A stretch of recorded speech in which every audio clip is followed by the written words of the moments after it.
pas des sujets simples parce que je fais partie de ceux qui pensent qu'il n'y a pas de critères prédéterminés, il n'y a pas de recette, donc voilà. Mais c'était intéressant parce qu'au final, même sur des sujets un peu différents, on partage quasiment globalement tous les mêmes critères, les mêmes recettes pour le coup de réussite. Et voilà, donc non, c'était super intéressant, c'était chouette.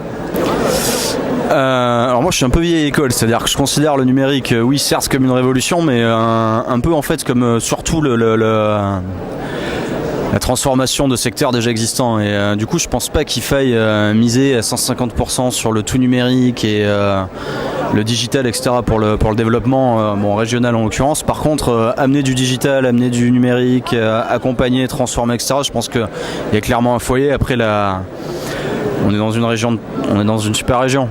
Il fait beau, les Parisiens ont envie de venir, la ville est en train de grossir. Ouais, c'est attractif. De ce point de vue-là, c'est super attractif. On a des écoles qui forment plutôt bien. Enfin, nous, je sais qu'on se sert qu'en région. Et on n'a jamais eu de soucis par rapport aux logiques de développement. Et aujourd'hui, voilà quoi, on est là, on bougera pas, nous. Hein. C'est la question de partir se pose pas quand tu commences à Bordeaux et que tu commences en région. Il y a le travail. Je suis un peu chiant avec ça, mais c'est la base quoi. Donc le boulot, l'honnêteté intellectuelle vis-à-vis de l'équipe, vis-à-vis des clients, vis-à-vis des projets, vis-à-vis de ton associé.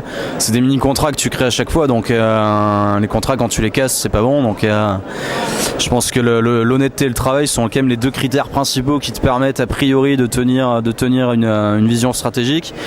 Et au pire des cas, si tu n'y arrives pas, que tu te plantes, que tu te casses la gueule, quand tu as travaillé, que tu as été honnête, c'est comme dans le sport ou dans le foot, quand tu as mouillé le maillot à la fin du match, c'est pas très grave que tu aies gagné ou que tu aies perdu. Et voilà. Et après, le dernier critère pour moi qui est fondamental, c'est la capacité à maintenir ses valeurs personnelles et à pas se faire galvauder, à pas se faire transformer, à pas changer pour des raisons de fréquentation, d'image, d'argent, etc., et d'arriver à rester le même, quitte à se planter, mais au moins encore une fois à la fin du parcours ou à mi-parcours, que tu aies réussi ou pas, à te dire que tu regrettes rien en fait. C'est juste ça, j'ai pas envie de regretter en fait. Ouais.